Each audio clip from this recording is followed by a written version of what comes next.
Euroregione.news. 26 novembre, sport inclusivo all'ASU. Divertimento all'insegna dello stare insieme nel segno dello sport. Torna a Udine il prossimo 26 novembre la festa dello sport inclusivo, sesta edizione della manifestazione organizzata dall'Associazione Sportiva Udinese ASU in collaborazione con Fondazione Pietro Pittini, Xen FVG, Special Olympics FVG, Panathlon Udine, ASMES, Associazione Nazionale Stelle Palme al Merito Sportivo, e l'Associazione di Promozione Sociale Io Ci Vado. Ci piace pensare che la giornata del 26 sia per ASU un contenitore per una serie di iniziative. Fondamentale la presenza delle altre associazioni sportive del territorio per poter far fare una prova ai ragazzi con diverse disabilità delle diverse attività sportive che proponiamo, sia come ASU sia in collaborazione con le altre associazioni sportive. Questo però è fondamentale che questa giornata abbia una continuità nel proseguo degli anni agonistici, perché come ASU sta ospitando in questo momento 19 atleti con diverse disabilità inseriti in gruppi di attività curricolare dell'Associazione Sportiva Udinese, ci piacerebbe pensare che questa giornata sia l'inizio di una serie di attività per questi ragazzi che si possano sviluppare sia in Associazione Sportiva Udinese che nelle altre associazioni sportive del territorio. Ripartiamo con una bellissima giornata di divertimento, prima di tutto attraverso lo sport, e di conoscenza dell'altro, di esperienza, di contatto, di prova.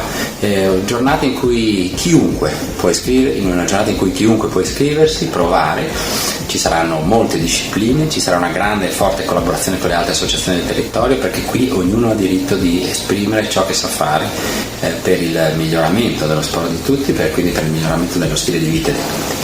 Ci vedremo intorno alle 8:30, alle 9 per l'accredito. Io ricordo che abbiamo detto che c'è la piattaforma su Eventbrite per la prenotazione online. Cominceremo le prove di sport fino a mezzogiorno, dopo intorno a quell'ora ci divertiremo con dei balli di gruppo, delle premiazioni per tutti, e al termine della giornata, questo è un altro evento molto importante per il quale ringraziamo Fondazione Friuli per il sostegno, partirà la seconda edizione del progetto A Proprio Agio, un progetto formativo che consentirà agli istruttori e allenatori di varie discipline sportive che hanno a che fare con atleti disabili di intraprendere un percorso formativo aggiuntivo completamente gratuito, e così anche di scambiarsi opinioni, idee, e per il bene un pochino di tutti. Dunque, noi come Fondazione Pietro Pittini siamo molto orgogliosi di partecipare e di sostenere questa giornata dello sport inclusivo che si terrà domenica, perché crediamo molto nello sport e lo diffondiamo nelle scuole e tra le SD di questa regione. E abbiamo trovato in ASU un partner fenomenale, speriamo di continuare con altre progettualità con ASU,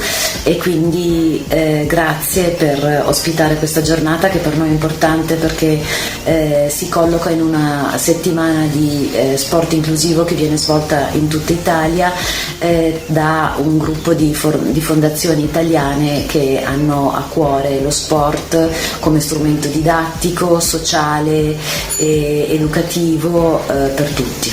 Da Udine per Euroregione News, Marco Mascioli.